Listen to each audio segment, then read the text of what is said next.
guys, welcome back to another interview in Unhinged. I am joined once again by Louie Sutherland. An absolute pleasure. Thank you so much. How are you? I'm all good. How about you? You good? Yeah, I'm not too bad. We're just speaking before we get on there.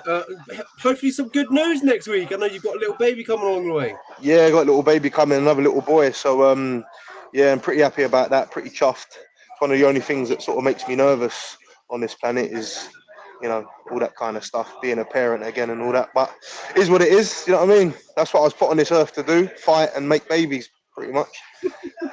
And even better news, it's a boy. I'm joking. No, it is a boy. It is a boy as it goes. Yeah, even better as a boy. You don't want to go. Nah, too much trouble. I've got enough sisters as it is, so more boys the merrier. That's two boys you could train to become a fighter, maybe. That's it. Yeah, slowly but surely we're building a little team, Yeah, exactly. But yeah, thank you so much. I appreciate your time today. We've got some really good things to talk about. Obviously, PFL. It's just so much we could dive into today. So I appreciate your time. And we'll start off with NFL. Obviously, your next assignment against Moreno Kacapor in Amsterdam. Firstly, let's talk about the assignment. Fantastic promotion. What do you make at NFL as you head into this debut? It's always sort of, we've been in contact for quite a while, way before obviously I was in contact with PFL as it goes. But in terms of obviously the show, I understand it's well run. It's great European experience. They give obviously a lot of chances to fighters from the UK and Ireland and so forth. So it's great. It's a great platform. It's a good stepping stone. They've had obviously some great people on there, and they've moved on to obviously bigger and better things. So it's I've heard nothing but good things about it. I've had a couple of teammates fight on there, so I'm looking forward to obviously fight over in Amsterdam. And Holland's quite nostalgic for fighting, obviously the kickboxing and stuff. So yeah, I'm looking to get stuck in. Absolutely. And then we'll talk about your opponent, Moreno. 3 times he's now fought and fight inside the NFL. He's fought for the NFL championship and his last time out. What is your overall assessment of Moreno, if you have anything? Well, yeah, so he actually fought my teammate, if I'm honest. So I've got some sort of insight to the type of person he is, but nothing but good things. I've heard he's a tough customer. He's very durable. He's good all round in terms of obviously whether it's wrestling, striking, that kind of stuff. He ticks all the boxes, if that makes sense.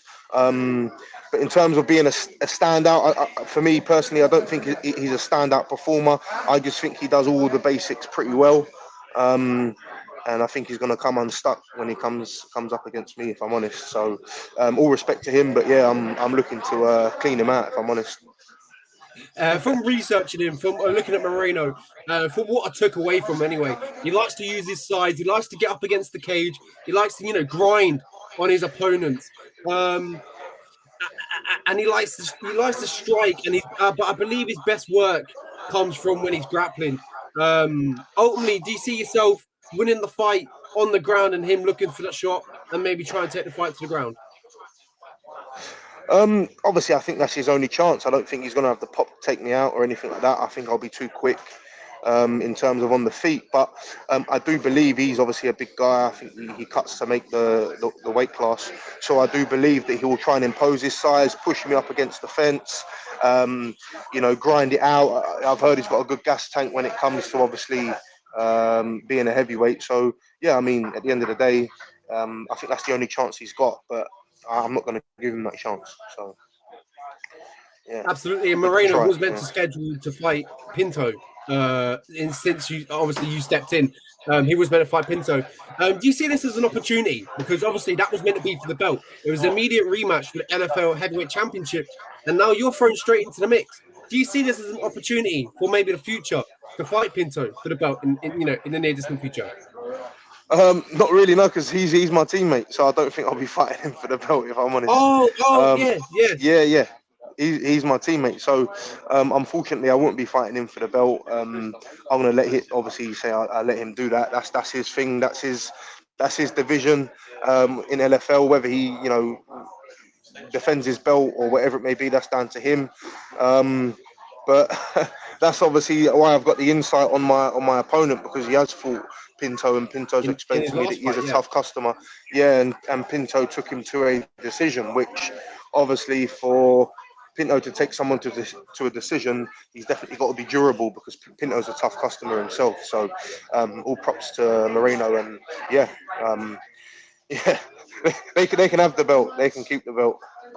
Yeah, I don't want to cause any awkwardness there. No, you're all right. I completely slipped my head.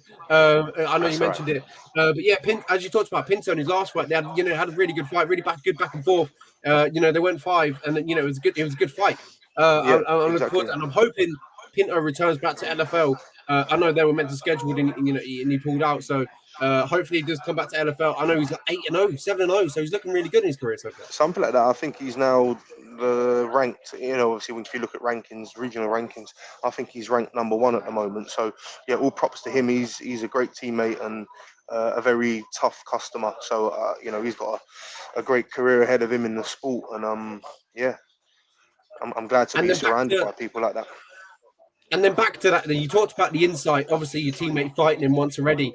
Do you think that's going to give you a little bit of an edge? Because obviously, Pinter's going to give you a little bit of a few words, and obviously, maybe it might be a similar game plan, but the tips and tricks that he likes to do inside the ring and stuff.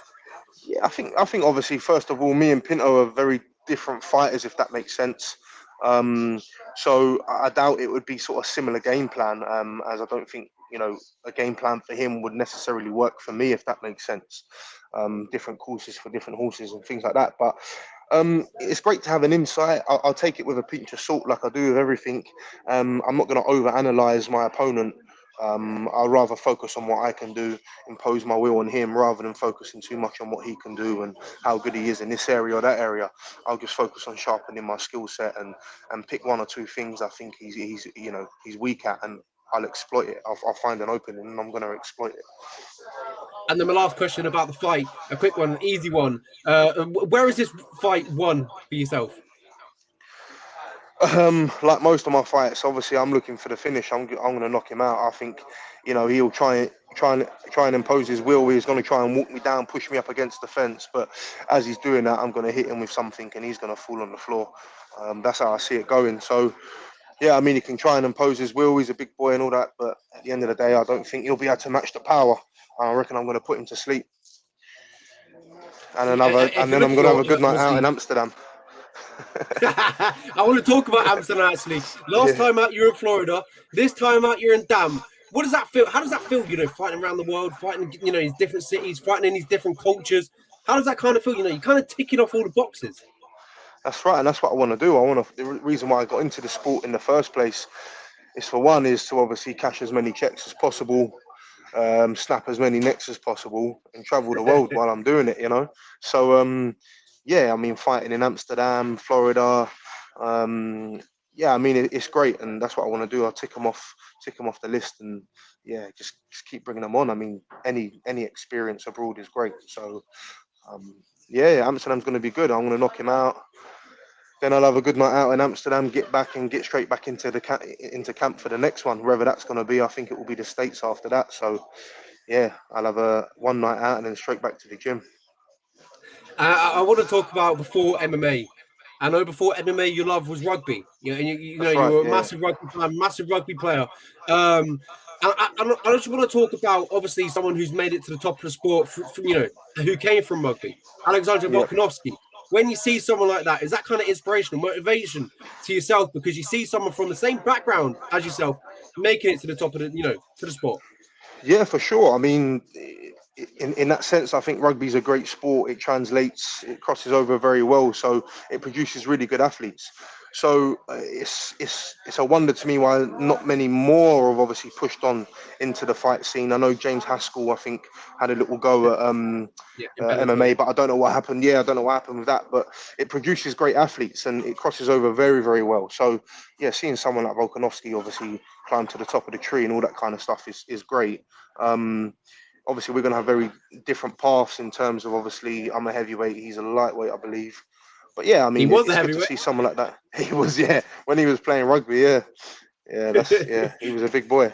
So in terms of obviously that, I mean, it's great to see someone like that climb to the top. But I'm not one to like dwell or like have a look at or idolize people from other sports or even this sport. I just, I don't idolize anyone really. I'm not a fan of anyone, I would say. I just obviously trying to get to the top myself, and yeah, as I said, cashing checks along the way, pretty much. But, And I want to ask you about positive and negatively. How was that rugby background, that that experience, positively and negatively, affected your MMA career moving forward? Positively, I know what it takes to be a professional. So I know what it takes day in, day out, in the gym, every day, grinding it out. Days that you don't feel like getting in, you get in, and you get better. Those little 1%ers. But so I think positively, that's definitely helped me. I understand what it takes to get myself to the next level, and I've seen. Obviously, I've got some peers now that are still playing rugby at a top level, and I look at them and what they're doing. It's like, well, yeah, it just translates over into MMA. You got to turn up to the gym every day. You got to put the work in, and obviously you'll get better. So that positively, negatively, sometimes it can, I would say, rely on your athleticism too much. I think when I first come into the sport, because I'm quite an athletic heavyweight. It's pretty much one of those things where I just rely on it too much. And now, obviously, over the years, I've definitely developed a wider skill base, and I'm relying less on my sort of athleticism, even though it helps massively. You need that in this sport for sure, but yeah, I'm definitely relying on it less. That was definitely a negative when I first started. Just obviously, just wanted to be explosive, and obviously, managing a fight compared to managing a rugby game is completely different. So yeah, learning how to do that as I go. Absolutely. As I talked about, you got many loves inside inside your your world. We talked about previously rugby. We talked about now obviously MMA, and obviously your ongoing love Tottenham. Let me talk about Uh, Tottenham a little bit. We've had a season to forget a little bit, haven't we? I'd rather not talk about Tottenham if I'm honest.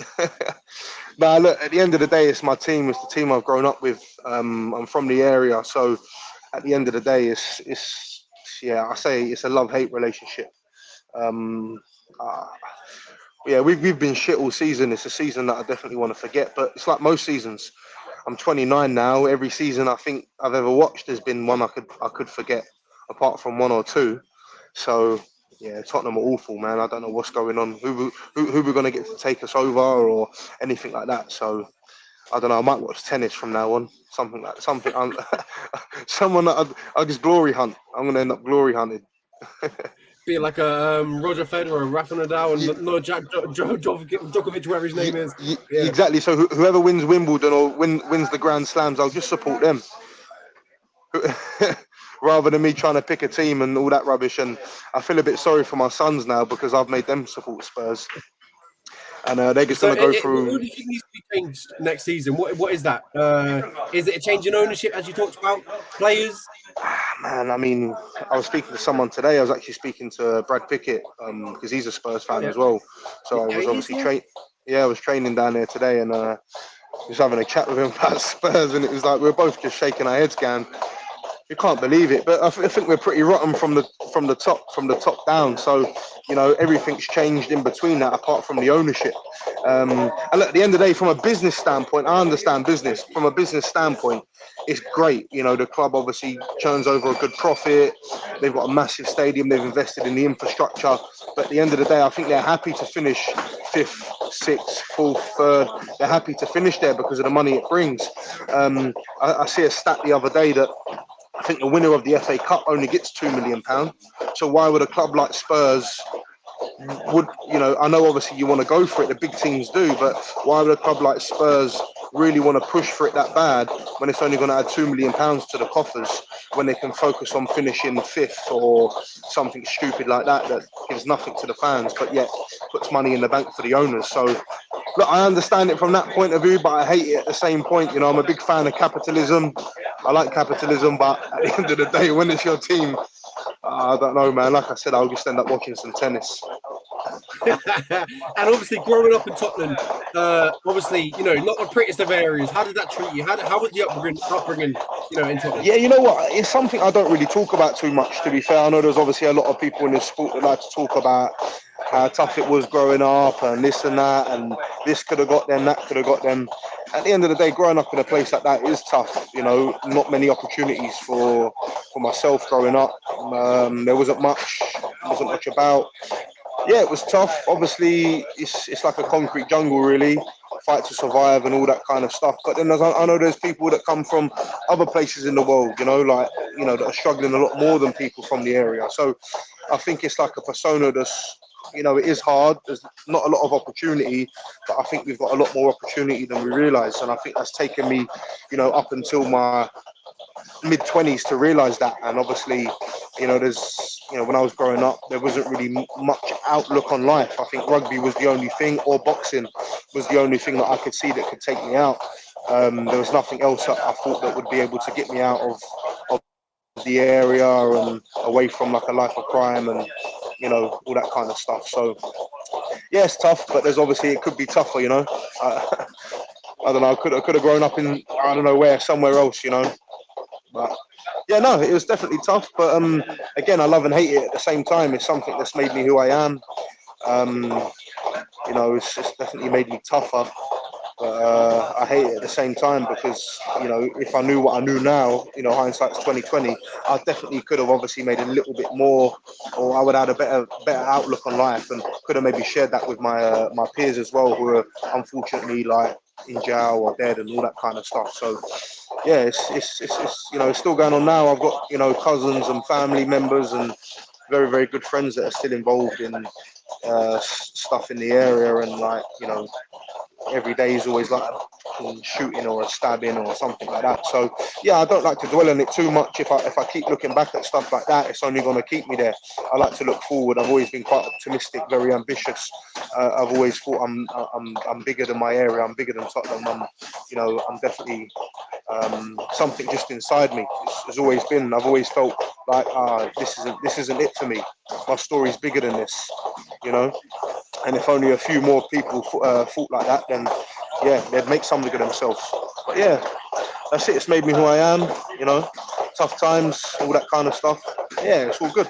But here we are. Absolutely. You know, what's that? I think your story is great. I mean, look at your last fight. You're fighting in Orlando, Florida. Not That's many right. people, do that.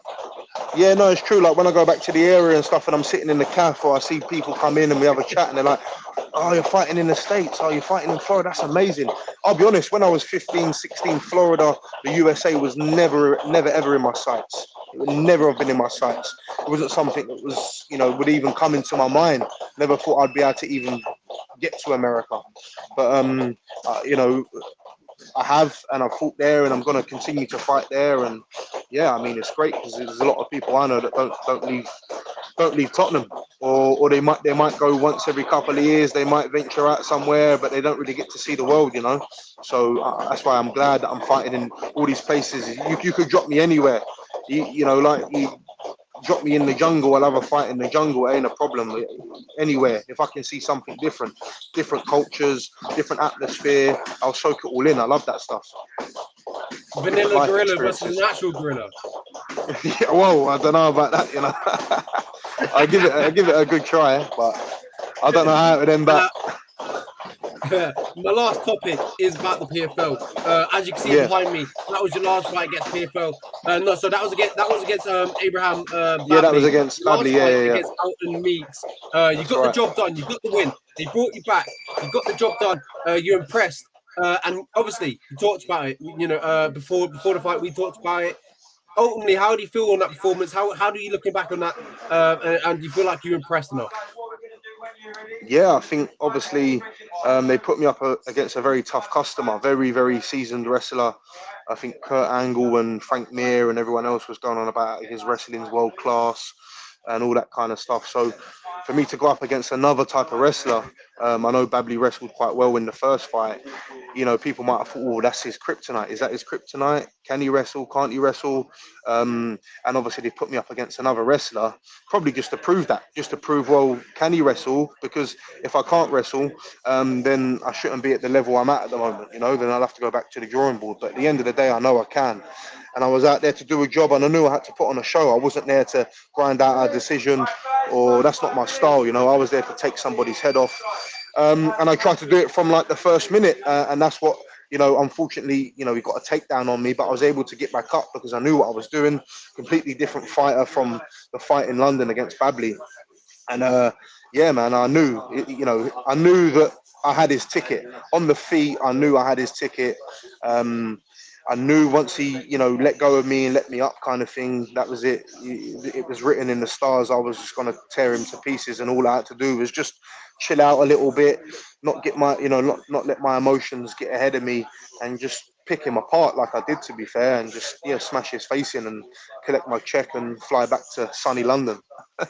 It was a good performance. It was spectacular. But I want to talk about the relationship as well. I've only got a few more questions left. I want to talk Yeah. about the relationship between you and PFL. Obviously, I believe it's still ongoing. They're letting you go off to fight in the LFL. Talk to me about that them letting you go off to fight in LFL to gain experience. How do you like that? So how that comes about is that even after my last fight in Florida, we went to the after bit, you know, with all obviously the you know, the directors and whatever. We was all there having a, you know, chat and stuff. And I know that I need cage time. I know that I need to gain as much experience as possible. And they have the same outlook. They've got this, you know, we're kind of aligned in that sense. They know that I need as much experience as possible. They probably can't facilitate that in terms of putting me straight into the league yet. So they know that the more experience I get this year will set me up better for next year. So it's great. It's a mutual understanding. They know that I want to stay active. I'm not the type of fighter that just wants to sit and wait for the next date. As soon as I landed in London, I was looking for another fight. I sent them obviously the LFL one. I had a few others booked that they unfortunately pulled out. Um, you know, I think I was due to fight on Fury FC out in the States in Oklahoma. That one fell through. There was another one that fell through. So LFL have come through. Um, and obviously I sent it to PFL, and PFL were like, that's great. And obviously, I think I got a message back saying, look, Ray Cepho and the team are very happy with me, showing how keen I am to get as much experience as possible. And I'm eager to get into that league next year. You know, they can see I'm constantly pushing. I'm not rested on my laurels to just sit there and wait for the phone, you know, them to phone me and go, oh, can you come here? I'm actively messaging them, going, when can you get me a date? Get me a date. If you can't get me a date in the next 8 weeks, can I fight on this show? Can I fight on that show? So they understand that I've got, you know, a lot of tenacity. I'm ambitious, and I just want to, you know, build and keep the momentum. So I'm still signed with the PFL. I'm back with them, I believe. I don't know when it's going to be, but it should be August, September time. I think that will be in the States. So obviously, once that happens, I'll let you know as well. So I can't wait for that. So I'll get rid of this opponent in July. I won't look past him, but I'll get rid of him, and then I'll be back with the PFL back end of the year and pushing for that league in 2024. I'm coming for that $1 million. I think this is a great tactic by the PFL to let you go off in these different promotions, gain experience, because ultimately that's what, as you talked about, that's what you need. This is what you need at this point in the career. Do you think this tactic should be implemented by different promotions? You know, to let maybe the up and coming prospects to go off to different promotions, gain experience, and then at a later date when they're ready to come back. Yeah, for sure. I mean, obviously, from the standpoint that they've got, they know that they've got someone on their hands. They've signed someone, i.e., me, that will, you know, happily fight anyone, anywhere, type of thing. I know it's quite cliche. I think they understand that. So, in terms of obviously, how can I put it? Other promotions, if they've got people they know that they can build into superstars and things like that, then why not? If they're only 5-0, 4-0, and they know that they want to sign them eventually, why not lock them into a contract but allow them to go and gain experience on these smaller shows? The thing is, once you get to sort of in heavyweight, especially this 4-5-0 or 5-1 or 6-7 fights at heavyweight, you can't find any fights, and especially in the UK. Once you've cleaned out the domestic UK division, which is only a few heavyweights anyway, Europeanly, there's not that much of a big pool. So definitely the likes of Bellator and UFC and stuff like that. I don't know how their contracts work exactly, but they should definitely take a leaf out of PFL's book and allow their stars that are up and coming to go off and gain the experience while they're still in a contract, just so they know that when the time comes and they are ready for the big show, they've got enough experience and they're not throwing them into the deep end and they're like, oh shit, I haven't been here before. It's like, well, let's build this superstar, let him get as much experience as possible, and we know that by the time he's 8-0 or 8 fights deep, we've got a superstar on our hands and we've already locked him in, to a contract and that type of thing. So it's clever. It's nice to see as well, because obviously some promotions can be a little bit, standoffish with their contracts. So I'm glad I'm with the PFL, and everyone always says to me, you're still with the PFL, what about this promotion? Or, obviously they always talk about UFC or Bellator. And I'm like, no, PFL is definitely one, if not the best promotion to be with at the moment in the world. So in terms of how they look after their fighters, the format of the league, keeping the fighters really, really busy, and then, all that kind of stuff. So I've got nothing but good words to say about them, and yeah, they definitely should take a leaf out of their book. Look at the likes of me. I think without the PFL, I think I would struggle for fights, especially this year. I don't know where I would have got a fight because the amount of pullouts and stuff like that. So how easy would it have been for me to build my record? And it's not like they're putting me in there against people that are no good. They put me in there against a world-class wrestler to see, okay, which one of these boys is going to obviously step up to the plate. And whatever one is, we're going to keep a hold of them. And I think they know they've got a bit of a star in their hands. So, yeah, it serves them well to keep holding me, really, rather than letting me go to these other promotions and, making some noise for them. I'd rather make some noise for the PFL at the moment. So, yeah, I think they've got a star in their hands. I think, to me, if we're going to look at it like football terms, it's just like a football loan. You're loaning out one of the players to the championship and occasionally get a few top games for Tottenham. Yeah, that's it. That's exactly how it goes. Yeah, when you put it like that, it makes a lot more sense, because that's how these big clubs do it anyway. They keep them on the roster, they loan them out to a championship club, and yeah, they obviously just gain their experience. They learn their craft. I mean, how am I meant to learn my craft if I can only fight twice a year or 3 times a year max? At the moment, at 6 fights in, I need to be fighting minimum 3 times a year, beginning, middle, and end as a minimum. And it makes sense to just allow them to go off. And I mean, I don't know whether they're doing it for everyone. I'm not sure. Or, I'm not sure what other people's relationship is, but I know for myself, I've asked for that. I said, look, can I go and do that? I've got this date, I've got that date. Let me go and fight. If you can't book me in the next however many weeks, just let me fight on this. And yeah, that's what they're doing. And yeah, I'm just gonna keep delivering. Louie, I appreciate your time. An absolute pleasure. Thank you so much for joining me. I know you're meant to be in training right now. I'm so sorry. Yeah, we've got a packed gym, Northside Muay Thai, packed. So I'm just about to get my kit on and rattle a few skulls. I'm gonna find a few bantamweights in the back of the room and try and quickly. You bully. Yeah, I know. Yeah, exactly. Yeah. Thank you so much. I appreciate your time. Nice one. I'll see you soon. Thanks for letting me miss the cardio as well. The warm up. That's the hardest part. I heard them doing star jumps in the background. They're doing press ups, star jumps, burpees, the lot, and I'm so glad I'm missing it, because me and cardio, we shouldn't be in the same sentence. I love it. Thank you so much. I appreciate your time, Louie. Nice one. Catch you soon. Thanks for your time, brother. Take care, mate. Thank you. See you later.